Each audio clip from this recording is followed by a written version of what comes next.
The layers of Rome, stratigraphy and reuse. Welcome to Rome, one of the most historic cities in the world. And of course, Rome has fantastic monuments, but even more exciting is all of those layers of history. And that's what we're going to be exploring today. An important term in understanding what's going on in ancient Rome or any ancient city is stratigraphy. That is, as we go and explore beneath the modern layer, we find deposits left behind by the people of Rome. And those deposits include materials, fill, things that indicate their activities in a given time. Understanding those individual strata is key to then piecing together the chronology of the city of Rome or any ancient site. And we can see that stratigraphy on a daily basis as we make our way through the city because different points of excavations of different periods have been left visible to the visitor. And the thing is, it's not always clear what the relationship is throughout the ages. And these are the sorts of things that we're going to be unraveling together. Another important term is palimpsest. And we have this definition that we can apply to the city of Rome. Palimpsest refers to manuscripts that are reused over time in the Middle Ages and also in antiquity. So what you would do is literally scrape off the remains of the ink. Then you have a clean sheet of paper that you can write on again. But of course, the trace remains from the previous writing is still there, and those remains have been studied so that you can actually have several manuscripts visible or legible to a degree on the same parchment. The same can be said about Rome. You can go through the city and you can literally see on monuments in locations various chronological periods simultaneously on the same monument. When we talk about Rome, we have to ask which Rome? Is it ancient, late antique, medieval, Renaissance, Risorgimento or Unification, fascist, contemporary? Each one heavily influences the other. So we refer then to the number of monuments in the city of Rome as also having this palimpsest quality. We can look at the monuments that have lasted throughout the ages and see the various periods and accretions on those given monuments. Easy ones to look at will include the Pantheon, which is converted into a church in the 7th century AD, or the Colosseum, which, according to recent studies, was substantially rebuilt after a fire in 217 AD, making anew the original structure constructed between the 70s and early 80s AD. We can look at used and continually reused structures, such as the Portico of Octavia in today's Jewish ghetto. The original structure of the Republican period was known as the Porticus of Metellus in the 2nd century BC, one of the earliest portico structures surrounding a temple precinct. Then it's rebuilt with the name of Octavia in the Augustan age. Subsequently, it is reconstructed after a fire in the Severan period. And that is the monument that we have today, but when we look at the entrance, which is so well preserved, we notice that there are subsequent changes and modifications and restorations to that same monument.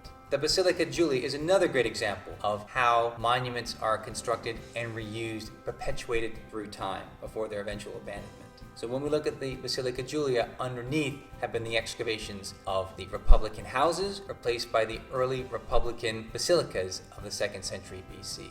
By the time of Augustus, we have a renaming of the original Basilica Sempronia with the new name Basilica Julia of the Julian Gens, or the Julian family. And that in turn is rebuilt after a substantial fire in the 3rd century AD. And those are the remains that you largely see when you visit the Forum today.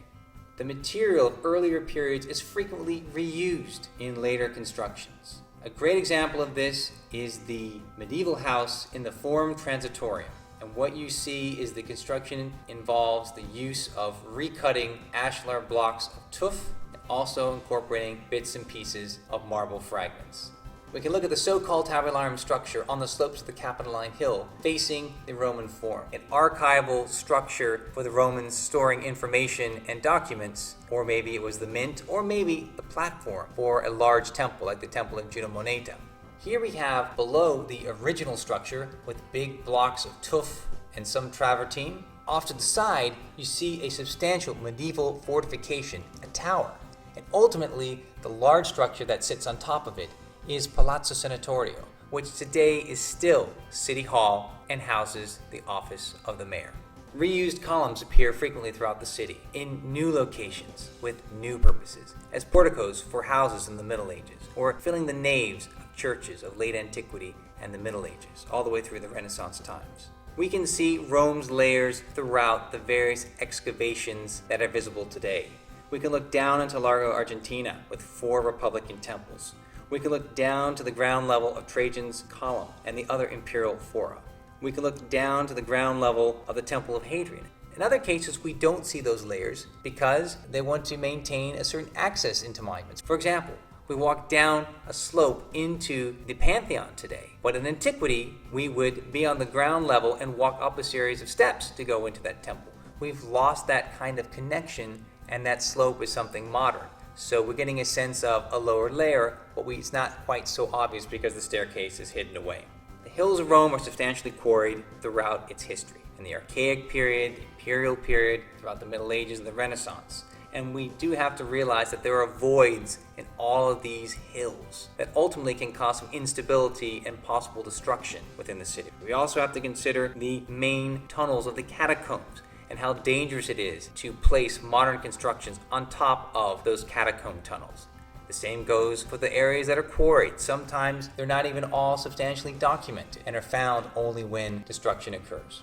Fires, floods, and earthquakes challenged Rome throughout its history. And throughout those important events, Rome responded to the challenges, and Rome rebuilt. They had the liquidity, they had the funds, they had the engineering, they had the manpower.